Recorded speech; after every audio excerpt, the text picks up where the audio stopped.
네, 어제 오후 경북 포항에서 규모 5.4의 강한 지진이 발생했습니다. 지난해 경주에서 발생한 규모 5.8의 지진에 이어서 두 번째로 강한 지진이었습니다. 땅이 흔들리고 건물 외벽이 무너져 내리면서 포항은 공포에 휩싸였고 2018학년도 대학 수학 능력 시험도 일주일이 연기됐습니다. 관련 이야기 나눠보겠습니다. 국립방재연구소장을 지낸 이원호 광운대 건축공학과 교수, 조원철 연세대 사회환경시스템공학부 명예교수 모셨습니다. 안녕하십니까? 예, 안녕하십니까? 안녕하세요. 예. 상당히 놀란 분들이 많을 것 같습니다. 예. 어제 지진이 발생하고 지금 한 20시간 정도가 지났는데 예. 여진도 계속해서 발생을 하고 있고 네. 일단 이번 포항 지진의 특징부터 한번 설명을 좀 부탁드립니다. 작년 경주 지진과는 달리 이제 얕은 지역이 약 9km 심도에서 이제 발생이 했기 때문에 이게 이제 지표로 그러니까 진앙지 쪽으로 전달되는 에너지가 그만큼 더 컸죠. 예. 컸고 또 그다음에 경주와는 달리 이 흥해 지역은 신흥 산업 지역입니다. 예. 새롭게 이제 포항 북구로 편입이 되면서 산업 지역으로 이제 지금 상당히 활동을 하고 있기 때문에 각종 시설물이 아직 안정되게 돼 있지는 않고요. 예. 신흥 이제 조금 얕은 건물들이 난립해 있는 그런 상태입니다. 그렇기 때문에 아마 피해가 더 이제 컸던 것 같습니다. 알겠습니다. 네, 실제로 1시간 전에도 여진이 이어지고 계속해서 예. 여진이 이어지고 있는 상황인데 좀 예. 어떻게 대처를 해야 될까요, 현재? 이제 여진이란 말을 우리가 쓸 때는 어저께 5.4 난 것이 본진이다라고 하는 걸 이제 전제로 한 건데 이런 여진이 있다가도 더 큰 것이 일어날 수도 있습니다. 그러나 그러지 않기를 바라고 있지만은 그렇기 때문에 또 더 적은 규모의 여진이 있을 수가 있기 때문에 여진에 대비했어요. 이 대비한다는 건 뭐냐면 앞에서 이미 여러 번 지진이 있었기 때문에 그것으로 인해서 구조물에 각종 손상을 입을 수가 있거든요. 보이지 않게. 그것들이 여진으로 인해서 더 큰 손상으로 붕괴가 되는 가능성이 있기 때문에 계속해서 잘 관찰을 해야 됩니다. 관찰하고 특별히 가능하면 민간 전문가들을 총동원해서라도 각종 시설물의 그 손상 정도를 빨리 파악해 보는 것이 중요하고 그것에 대응해서 우리가 이제 그 시설물 안쪽으로 들어갈 건지 안 들어갈 건지를 결정을 해야 됩니다. 알겠습니다. 이 교수님 지금 이 방송을 시청하시는 분들 중에는 뭐 포항이나 울산, 경주 이쪽 지역이 아닌 분들도 많이 계십니다. 그렇죠. 그래서 지난해의 경주 지진 5.8의 규모 그리고 이번에 5.4의 규모 이게 어느 정도 체감이 되는지 아직 영상으로 보시지만 실제로 이 말로 한번 풀어서 설명을 해주신다면요. 일단 뭐 그 5.8하고 5.4면 규모 차이로는 0.4밖에 차이는 안 나지만 그 에너지의 크기는 대략 한 4배가량 한 3.8배에서 한 4배 정도 차이가 납니다. 그러니까 상당히 크다고 이렇게 봐야 되는데 일단 뭐 그 작년에 이제 그 경주 지진이 규모는 크지만 좀 전에 조원철 교수님 말씀하신 대로 이 포항의 지진이 일어난 거가 8km 정도로 이렇게 작년에 15km보다는 얕습니다. 그렇기 때문에 이 에너지가 이 지표 밖으로 전달될 때는 더 크게 증폭돼서 전달되기 때문에 이 피해는 아마 작년보다 더 클 거로 보고 있습니다. 알겠습니다. 그래서 그런지 저번보다도 서울에서도 뭔가 이 지진의 여파를 느꼈다는 분들이 참 많거든요. 이거는 또 어떻게 설명을 해볼 수 있을까요? 우리나라 지층 구조가 기본적으로 이제 화강 구조거든요. 그러니까 빨리 전달돼 온 겁니다. 그리고 얕은 데서 발생이 됐기 때문에 빨리 전달되어 와서 서울에서도 2, 3층 높이에 있는 분들이 많이 이제 진동을 느꼈다 이제 그렇게 이야기를 하고 있거든요. 그리고 작년에 경주하고 이번에 이제 흥해지구가 다른 것이 작년에 경주지구는 주로 이제 농촌지구 기와집이 많은 곳입니다. 기와집이라서 위에 하중이 이제 눌러주는 효과가 있기 때문에 피해가 기와 자체는 피해가 있었습니다만 큰 붕괴는 없었거든요.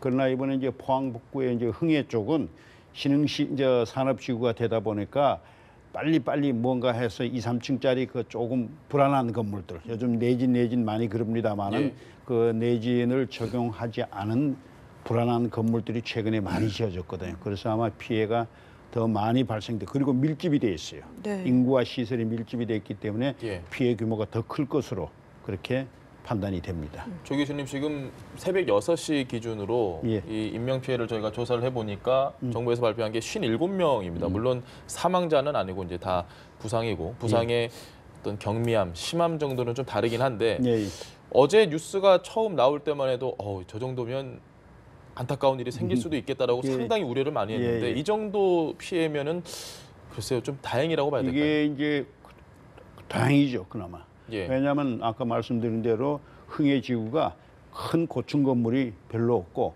요즘 새로 지은 고층 건물들은 그래도 내진 설계의 적용 대상이기 때문에 예. 어느 정도까지는 이제 이번 정도의 규모에는 약간은 견딜 수 있습니다. 그러나 이번에 무너진 것이 주로 조족식이라고 해서 벽돌 쌓은 거 있죠. 네. 예. 쌓은 것들이 이제 한동대학에도 보면 많이 무너졌지 않습니까? 자동차도 피해를 보고 사람도 다치는데 예. 그런 이제 낙하물에 의한 피해가 제일 많았던 것 같아요. 현재까지 본 걸로는 아마 이것이 이번 그 흥해 지진에 각종 시설물하고의 관계에서 특징적으로 나타난 것이 아닌가 그렇게 판단이 됩니다. 알겠습니다. 이 교수님 저희가 경주 지진과 계속해서 좀 비교를 할 수밖에 없는 게 우리 국민들이 체감했던 아주 규모가 좀 큰 지진이라고 할 수 있는데 네. 경주 때는 여진이 그러니까 4.0 규모의 여진이 일주일 뒤에 발생을 했는데 지금 포항 같은 경우는 4시간인가? 2시간 뒤에 바로 강력한 예, 여진이 그렇죠. 또 발생을 네. 했습니다. 이런 네. 차이가 나는 건 어디 있다고 보십니까? 뭐 일반적으로 말씀을 드릴 수는 없을 거고요. 예. 일단 그 작년에 이제 그 경주 지진이 일어나고 한 1년 동안에 한 640회 정도 이렇게 일어났지 않습니까? 예. 보통 그렇지만 그 작년 한 달, 9월 달 한 달 동안에 전체의 한 70%가 이제 일어나고 예. 나머지 이제 11개월 동안에 이제 나머지 한 30%가 이게 분산돼서 나타났습니다. 마찬가지로 대개 한 2, 3개월 정도에 제일 많이 나타나는 거기 때문에 예. 다만 이게 더 길어질지 또 짧아질지 그것까지는 뭐 이렇게 일률적으로 이렇게 말씀드릴 수는 없습니다. 네. 알겠습니다. 그리고 지금 우려가 되는 점이요. 사실 역대 첫 번째 그리고 두 번째로 큰 규모의 지진이라고 하는데 한 1년 사이에 이렇게 발생을 하다 보니까 뭔가 더 이상 지진 안전지대가 아니다라는 이야기도 계속 나오고 있긴 하지만 뭔가 우려가 더 커지고 있는 것 같습니다. 어떻게 좀 전망을 하시나요? 일단 뭐 계속 그 우리나라가 이제 지진의 안전지대는 아니다라는 거는 뭐 작년과 올해 뭐 예. 이렇게 등등등 해서 이제 그 밝혀졌고 앞으로 이 지진은 미리 예측하기가 힘들다고 봐야 됩니다. 다만 따라서 이제 미리 이 구조물을 보강을 하고 그다음에 대피 훈련 연습을 해서 이 인명 피해를 최소화시키는 그런 방법밖에는 없습니다. 알겠습니다. 사실 앞으로가 좀 더 걱정이라는 목소리도 높습니다. 지금 지난해 일본 구마모토 지진 같은 경우에 6.5의 본진이 나고 정부에서 이제 남은 거 여진이다 이랬는데 26시간 뒤에 규모 7이 넘는 그렇죠. 지진이 다시 예, 발생했습니다. 그렇습니다. 우리도 아직 26시간이 안 됐거든요. 물론 일본과 네. 다르지만 어떻습니까? 더 큰 어떤 여진 이런 게 남아 있을 거라고 보십니까? 일단 뭐 일본의 구마모토 지진도 이제 판 내부에 유라시안 판 뭐 끝자락이긴 하지만 예. 내부에 있고 뭐 한반도도 이제 그 내부에 있는 건 사실입니다. 하지만 그 일본의 그 발달돼 있는 단층대들하고 이 남한의 이 경주 포항 일원에 있는 양산 단층이라든지 뭐 이렇게 단층들하고 비교를 해보면 예. 상당히 그 작은 그 단층들이기 때문에 일본처럼 그렇게 큰 지진이 일어난다든지 뭐 이러한 우려는 없을 가능성이 많다라고 봐야 되겠죠. 예. 예, 그러니까 그래서 네. 그 뭐 너무 이렇게 걱정을 하실 필요는 없지 않을까. 그러나 이제 이 자연재해이기 때문에 예. 언제 어떻게 발생할지는 모르기 때문에 주시를 하고 그다음에 이제 이 정부에서 하고 있는 이런 중앙대책본부의 이런 그 발표 사항이라든지 이런 것들을 잘 이렇게 해서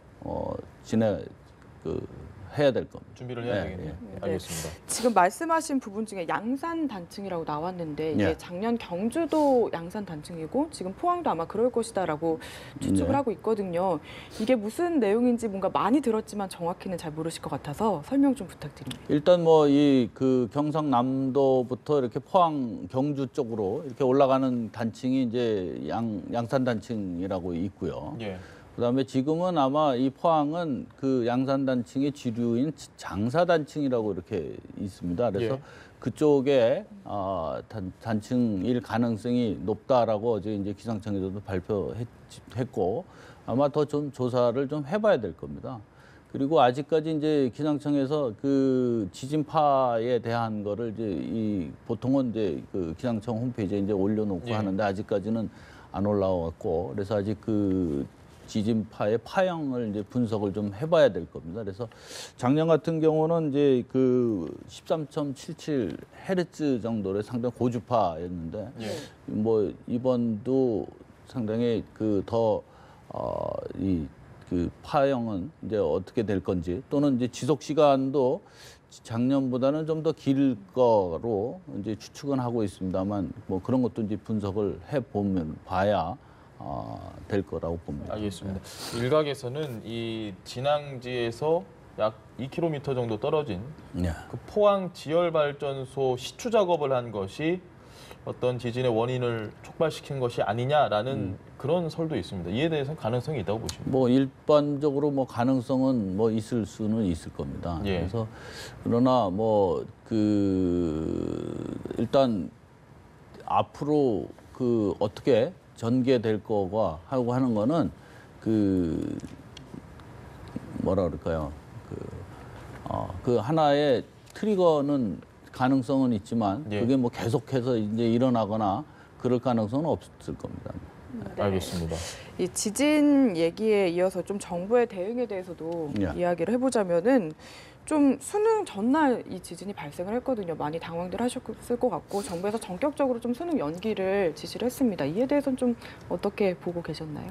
일단 뭐 그 어제 교육부에 발표한 내용을 보면 예. 이 그 수능을 보기로 포항 지역 내에 보기로 돼 있는 학교의 이 균열 상태라든지 뭐 이런 피해 상태가 뭐 좀 심했다고 이렇게 발표를 한 것 같고요. 그다음에 또 오늘도 이제 만약에 이제 시험을 본다 그러면 또 여진의 가능성도 있을 거고. 네. 그다음에 시험 보는 중간에 여진이 발생한다든지 그러면 대피를 안 할 수 없지 않을 겁니까? 그래서 그런 문제랑 뭐 해서 그 시험 수험생들의 그 형평 문제라든지 예. 뭐 이런 거를 보면 일주일 연기한 게 어떤 전체적으로 볼 때는 뭐 그 너무한 거 아니냐라는 얘기를 할 수는 있을지 모르지만 그래도 국민의 일부의 포항 지역에 하나일지는 모르지만 네. 그렇게 돼 있는데서 적절한 그 대응이 아니었나 이렇게 생각합니다. 교수님 지금 어제 나왔던 이 속보를 보고 뭐 첫 번째로 놀란 건 인명 피해가 심각하지는 않을까. 그리고 그 다음에 놀란 게 이 포항 이 지역은 울산과 또 근접해 있는 지역이다 보니까 원전 관련해서 상당히 많은 분들이 우려를 했을 것 같습니다. 그렇죠. 원전은 다행히 안전하다고는 하는데 내진 설계가 굉장히 잘 된 것 같습니다. 예. 일단 뭐 규모 5.4의 그 지진이었고 그다음에 이제 그 어느 정도 거리가 이제 떨어져 있지 않습니까? 그래서 뭐 전달되는 거가 그 중력 가속도로 해서 0.1G가 되면 0.1G요. 예. 그러면 이제 이 원전을 이제 판단을 해서 수동으로 이제 정지를 시켜야 됩니다. 예. 지금 내진 설계는 0.2G로 돼 있고 2G가 뭔가요? 중력 가속도의 20%라고 보시면 예. 됩니다. 그리고 지금 일부 지금 그 고려 5호기나 6호기 같은 경우는 0.3G로 지금 설계를 돼 있고 더 강력하게 돼 있죠. 그래서 보통은 이제 중력 가속도의 0.1G면 수동 정지를 시켜야 되는 그런 상황인데 이제 작년에 경주 지진 때는 0.09G였지만 예. 이제 수동으로 정지를 시켰습니다. 예. 근데 이제 이번에는 뭐 그보다 한참 아래로 이제 기측이 됐기 때문에 지금 이렇게 그 가동을 하고 있고 그다음에 이제 0.18G가 되면 뭐 자동으로 이제 쓰게끔 돼 있습니다. 예. 그리고 이제 0.2G인데 근데 다만 이제 그 내진 설계가 지금 계속 이렇게 일어나니까 예. 0.2G로 내진 설계돼 있는 걸 0.3G로 다 업그레이드로 내진 보강을 이제 하고 있는 중이고 아마 내년 정도까지 다 완료시킬 거로 알고 있습니다. 그 내진 설계 이야기가 나와서 말인데 네. 그 사실 우리나라는 일본처럼 그렇게 지진이 잦았던 적도 없었고 이제 최근 들어서 좀 강력한 규모의 지진이 많이 나오는데 이 내진 설계 부분은 확실히 저희가 이 많은 건물이 좀 취약하다, 지진에 취약한 구조다 이런 뭐 비판 아닌 비판을 많이 해왔지 않습니까? 그런데 네. 이게 단시간에 뭐 극복할 수 있는 방법은 없는 거죠? 그 단시간에 이제 뭘 막대한 예산을 투입을 해서 예. 내진 보강을 한다 그러면 가능은 하겠죠. 그러나 이제 그 우선순위가 있기 때문에 예. 그렇게 하기는 쉽지는 않을 거고요. 다만 이제 학교 건물이라든지 네. 또 이런 중요한 관공서 건물에 먼저 국가에서 지금 하고 있으니까 뭐 예. 큰 문제는 안 되는데 이제 학교 건물이라든지 뭐 이런 데는 예를 들어서 이제 기업체들이 미리 선투자를 하고 민간에서 예. 할 수 있는 그런 거를 좀 해가는 방안은 있을 겁니다. 그래서 알겠습니다. 네, 이게 내진 설계가 기존에 지어진 건물에다도 보강이 가능한 건가요? 내진 보강을 하면 되죠. 네. 예. 그러면 그래서 이제, 예. 그래서 그 내진 설계가 안 돼 있다고 해서 내진 지진에 다 무너진다라고 볼 수는 없는 거거든요. 그래서 예. 어느 정도는 내진성은 갖고 있지만 설계하는 그 기준값만큼보다 작게 돼 있기 때문에 예. 그 설계만큼의 이제 업그레이드를 시키는 그런 보강을 이제 내진 보강이라고 그러는데 이제 거기에는 큰 의미의 내진이 작은 의미의 내진이 있고 면진이 있고 또 재진도 있고 예. 그래서 그걸 다 통틀어서 상당히 내진이라고 복잡하네요. 하면 됩니다. 알겠습니다. 네. 그렇다면 지금 좀 우려가 되고 있는 부분이 또 문화재 부분이 아닐까 싶은데 이런 예. 문화재도 내진 보강이 가능한지 궁금합니다. 가능하죠. 어떤 그래서 식으로 나름대로 진행이 되나요? 뭐 예를 들어서 이제 그 철물로 이제 이렇게 보강을 하는 경우도 이제 있고요. 예. 그다음에 또 이 외관을 또 보이면 또 안 되지 않습니까? 그래서 안 보이는 안쪽에 이 뭐라 그럴까요? 밴드라든지 예. 또는 뭐 카본 파이버라든지 이런 패드라든지 뭐 그런 등등 철물이나 뭐 이런 것들을 이용을 해서 보강을 할 수는 있습니다. 알겠습니다. 오전에 아마 뉴스를 많이 보셨을 텐데 예. 시청자분들도 그 체육관에 지금 엄청나게 많이, 많은 시민들이 네. 안에 있는 네. 모습을 보고 예. 매트 하나, 돗자리 네. 하나, 담요 하나. 네. 근데 이분들이 결국은 지금 다 체육관에 모여든 이유는 본인들이 주거하시는 집이 상당히 많이 파손이 됐거나 뭐 집뿐만 아니고 도로, 자동차 어쨌든 본인이 소유하고 있는 이런 재산에 대해서 상당히 많은 피해를 지금 입으셨을 것 같은데 예. 이에 대해서 정부가 다 보상을 해줄 수는 없는 거죠. 그렇죠. 정부가 다 보상해 줄 수는 없기 때문에 이 지진보험이라는 게 또 있지 않습니까? 예. 그래서 나름대로 이제 그 지진보험을 어느 정도 이제 활성화가 돼야 될 겁니다. 그래서 특히 이제 작년에 경주 지진 이후에 이 지진보험을 드는 그 가입하는 숫자가 꽤 많이 증가는 한 거로 알고 있습니다만 예. 더 많이들 해야 되겠죠. 그래서 하고 그다음에 국가가 어느 정도 일부는 뭐 해야 되겠지만 전체 국민을 다 국가가 해줘야 된다는 그런 생각을 해서는 안 될 겁니다. 그러면 지금 특별 재난 지역으로 이제 선포까지 되진 않았지만 네. 검토를 하고 있는데 만약에 특별 재난 지역으로 지정이 되고 되면. 그 이후에 그러면 어떤 금전적인 보상을 받을 수 있는 방법이 있긴 있습니까? 그에 뭐 그 특별재난 지역으로 선포가 되면 예. 뭐 이제 그 정부의 지원을 받겠죠. 지자체별로 각자 예, 알아서 예. 하는. 아니죠. 국가에서 이제 중앙정부에서 중앙정부에서 지원을 지원을 합니다. 예. 네. 알겠습니다. 지진 얘기를 좀 더 해보자면요. 보통 일본에서 지진이 크게 나면은 그 뒤로 해일이 몰려온다 이런 이야기도 좀 네. 많이 듣곤 하거든요. 근데 지금 우리는 그런 걸 우려할 필요는 없는 건가요? 그거는 없죠. 일단 뭐 그 포항 그 지역 내부에서 그 도시 직하형 지진이 일어났기 때문에 예. 뭐 쓰나미라고 하는 지진 해일은 올 가능성은 없고 다만 이제 그 바닷가의 울진 앞바다라든지 예. 뭐 이런 데서 지진이 일어날 경우에는 이제 파도가 찾아와서 이 쓰나미가 이제 그 육지를 이제 공격하는 그렇게 되겠죠. 알겠습니다. 이번 지진은 사실 저희가 계속해서 경주 지진과 좀 비교를 하고 있는데 정부의 대응이 좀 신속했다라는 이야기도 많이 있습니다. 특히 이 재난 알림 문자 같은 경우는 뭐 서울이나 이렇게 먼 곳은 지진이 도착하기도 전에 예, 먼저 문자가 그렇습니다. 왔다. 예. 이렇게 바뀐 이유가 어디 있을까요? 일단 뭐 그 작년에 경주 지진가 있고 바로 그 앞에 이제 울산 지진도 있었습니다. 예. 뭐 울산 지진 때 이제 그런 거와 경주 지진 그리고 이런 거에 이제 학습 효과가 아니었나 이렇게 봐야 되겠죠. 그래서 나름대로 또 이렇게 자꾸 그 정부가 대비를 열심히들 하고 뭐 예. 이렇게 하다 보니까 좀 빨라진 거고 그리고 그다음에 이제 그 지진을 이제 그 속보를 내보낼 때 예. 이 규모의 베이스로 이렇게 내보내면 상당히 빨리 내보낼 수가 있습니다. 다만 이제 이거를 진도로 환산을 해서 예. 그 지역의 일종의 그걸 파악을 해가지고 그 지역으로만 이렇게 보낸다고 한다면 예. 상당히 이제 시간이 뭐 좀 지체가 되죠. 그래서 작년엔 뭐 그랬었고 올해 이번부터는 뭐 규모로 바로바로 이제 내보내기 때문에 상당히 빨리 이렇게 내보낼 수 있는 거로 보고 있습니다. 네. 알겠습니다.